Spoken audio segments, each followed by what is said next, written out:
Hello, everyone. Welcome to Spectrum Success, episode 2 of Higher Success. I'm Sneha, CEO of Spectrum Success, and I am here again with Albert. Thank you for having me back on the show. Thank you for being back, Albert. So, at the end of our last episode, I asked people to submit to us, if you could tell your employer one thing, what would that be? To help them understand autism, Asperger syndrome, or to help you have a more productive workplace environment.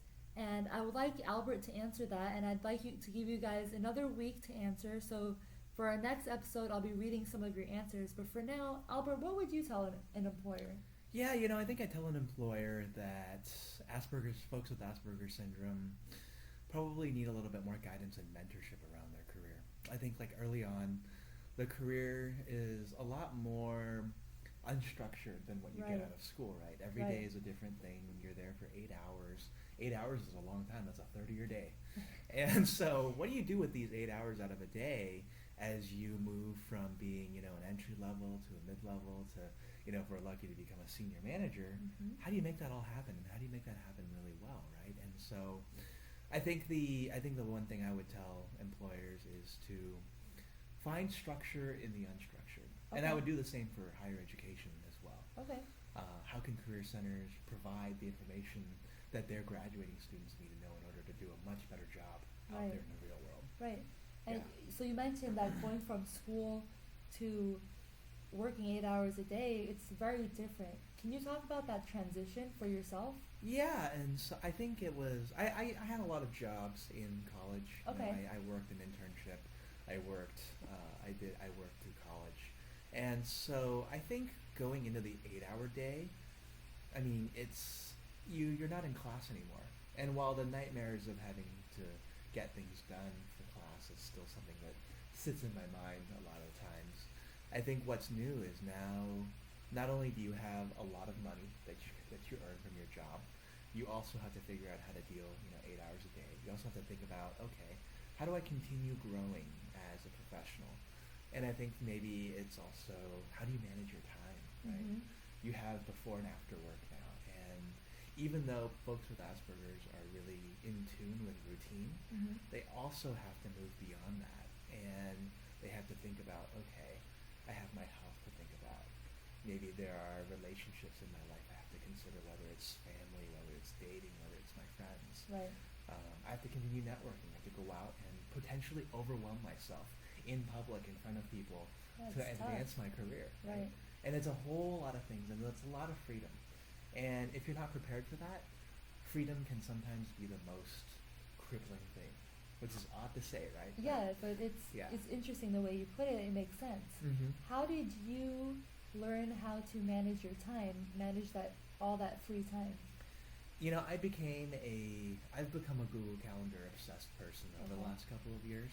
And it's different for every person. You can Sure, use your sure. phone, you can use, I guess if Yahoo has a calendar, there's that. You can use your Outlook calendar for There's work. so many different apps these days. So many different things to remind It's almost yourself. overwhelming how many different Yeah. ways you can organize yourself.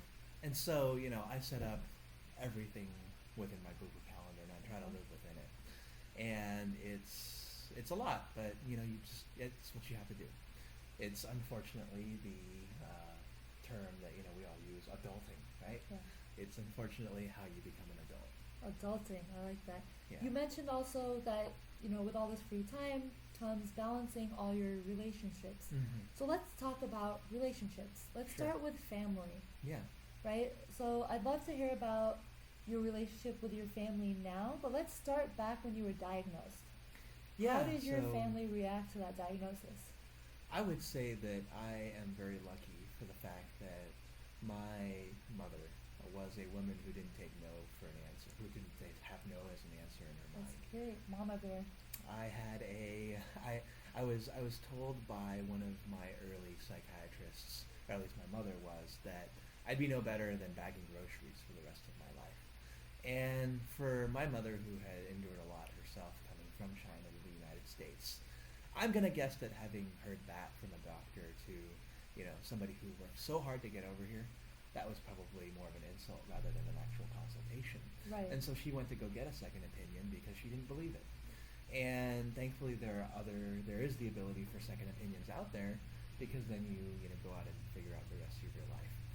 And I would say that as I've grown up, I have been treated very well by my family. They're very accommodating. They're quick to give me good feedback for how I can learn and how I can grow. Okay. And I think it's been helpful throughout, right? There have been book recommendations. There have been one-on-one conversations that remind me that, you know, even though Asperger syndrome is a part of me, it is not a crutch that I can use as something to describe why I'm one way or another. That's a great way to put it, Albert. So are you very open with your entire family about this is my diagnosis? Are you able to say this is how it affects me? I would say that it's less so about how it affects me. I would say it's more so that it's not something we necessarily talk about, because over the years, it's not as important of a topic. You know, it's there, and maybe I don't have it, maybe I have it, but regardless of where it is, it's always a barometer of growth. Okay. Like, where did I start? Where am I now? Right. And how will I improve from it? Right. And so, you know, I see Asperger's as a strength and as a unique point, right? Yeah. If somebody's willing even to watch this video and, you know, thinks that me having Asperger's is a point of judgment for them, that's not something I worry about. Good for you. Right on. So, and you said it sounds like your family's very supportive and even gave you feedback to help you learn and improve and grow. Yeah. That's great. That's wonderful. What about your friends? Is that was your diagnosis something that you shared with your friends when you were growing up? It was something I shared a little bit. I mean, you know how high school can be one of the more tormenting parts of your life. High school's tough. High school I was absolutely not a fan of sucks. high school. Yeah, and so, you know, I would mention it more as a crutch as a teenager, not as something that would actually describe me. And so, you know, I would say that as of right now, it's just a topic I talk about. If you want to call it vulnerability, it's vulnerability. If you want to call it facts, it's facts. And, you know, I'm happy to explain it in greater detail for people who are curious to learn. Because we know the numbers, right? Asperger's is 1 in 60-something these days. If you have at least 500 friends on Facebook, as most do, you know, that means eight of your friends have Asperger's. Right. And so if it's not a topic now, it ought to be a topic, you know, where it is. Sure. So it And ought you- to start a conversation. If you absolutely. could describe to someone who's not familiar at all with autism or with Asperger's syndrome, Mhm. what would you say to them? I would say somebody who has Asperger's syndrome, if you have 8 friends with Asperger's syndrome, I think you have 8 geniuses in your life, with each in very specific areas. Agreed? They're very kind people, they're very soft people, and they're very smart people too. And, you know, whether it's astrophysics or the inner workings of a car or, you know, the Southern California freeway system in my case, I think there's really something unique that you can gain from all of it. And, you know, you may find yourself giddily learning about something that you never ever thought that you'd be learning about. Okay. Yeah. What about with your friends? Do you think Asperger's syndrome has affected your friendships in any way? Do you think, so for those of you who didn't see last week's episode, Albert spoke about what you called obsession with interstate highways, Mhm. right? Yep. Do you think that obsession impacted your friendship in any way? Were you able to talk about other things with your friends, or were you constantly thinking about interstate highways?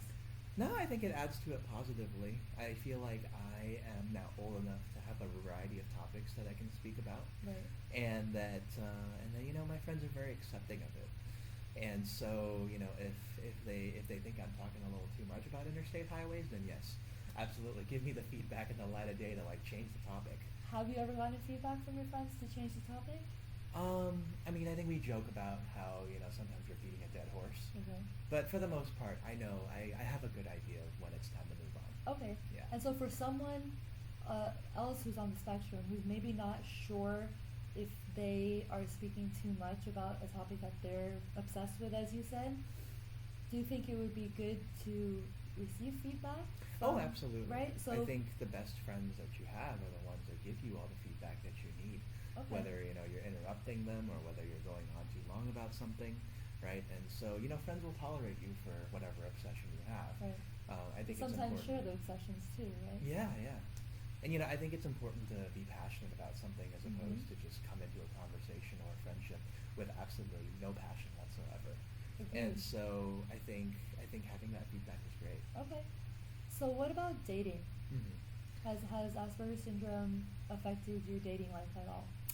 I'd like to think that it hasn't, but I also think it has. I Okay. think that when it comes down to dating, having that structure is really important. Mhm. So, and I think that given current dating trends, we all have a little bit of Asperger's in us, right?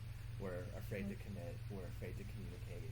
We are when we have that difficulty communicating, we ghost other people, which is really the process of just not saying anything to anybody. Ghosting. I hate ghosting. Ghosting was not a thing when I was dating, and I'm so thankful for that. Yeah, and I mean we're overwhelmed too, right? We have all these different dating apps that you can use on an everyday Right. dating basis, daily basis. Right.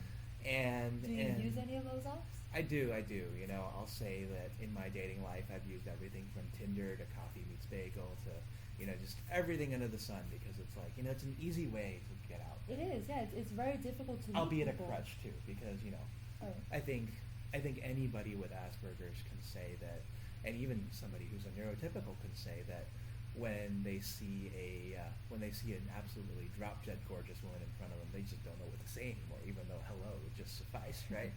Sure. And so I think the toughest part about dating is the structural aspect. Okay.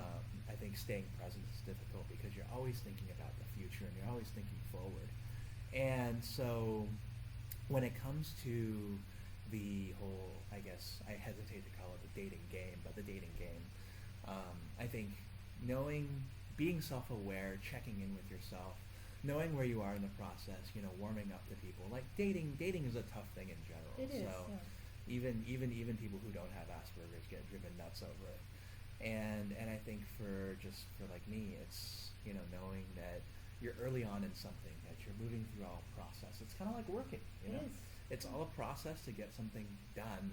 Although you're not really getting something done, you're getting to know somebody, and then communicating and checking in and making sure that these are the people there, and not ghosting folks, Yes. and making sure that you're giving people the respect that they deserve because you're going out with them, and they in turn deserve the same respect to you as well. Absolutely. I think that we have a lot more that we can talk about when it comes to dating. We can do an entire Yeah, show so on dating we'll if you definitely do wanted to. another entire show on dating. So if you have any questions about dating on the spectrum, please message me or email me at spectrumsuccess.org@gmail.com. Albert, you were telling me about a book that you recently read and enjoyed. Can you tell us about that book?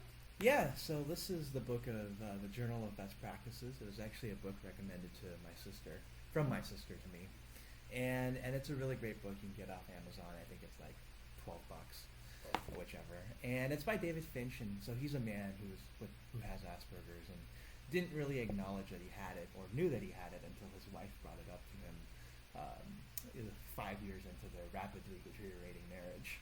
And it's really chronicles his story of how he came up with a variety of different best practices to make himself a better husband to his wife and ultimately improve the marriage that he entered himself into because he didn't want to leave his wife. Right. Yeah. Thank you, Albert. I actually started reading that book, and it is a great book, very insightful. Mm-hmm. Another book that I enjoyed reading was Chasing the Rabbit, and it's written by a dad whose son has Asperger's syndrome, and the son provides excerpts as well. And it's really great, really insightful. I've learned a lot from it, and you really feel like you're a part of the family when you're reading the book. And I think the same goes for the Journal of Best Practices. I would say so. I mean, as the author, David Finch evolves in the book, I feel like you really empathize with him and Right. you want him to do well. Right, And you you- want his marriage to survive. Exactly, you're rooting for him. You're All while going through his quirks of figuring out the laundry Mhm. and how to be fun at parties, everything that people like me relate to. and he's able to use a sense of humor Oh yeah. as he goes through all of this, which is Mhm. amazing. Thank you all for joining us today. Again, if you have a suggestion of what is one thing you would wish you could tell your employer to help you in the workplace, please email that to me at spectrumsuccess.org@gmail.com, or you can send me an email, and or you can send me a Facebook message. Sorry. If there's any other topics that you would like Albert and I to discuss, please email me as well. We'd love to hear from you. Thank you guys. Bye.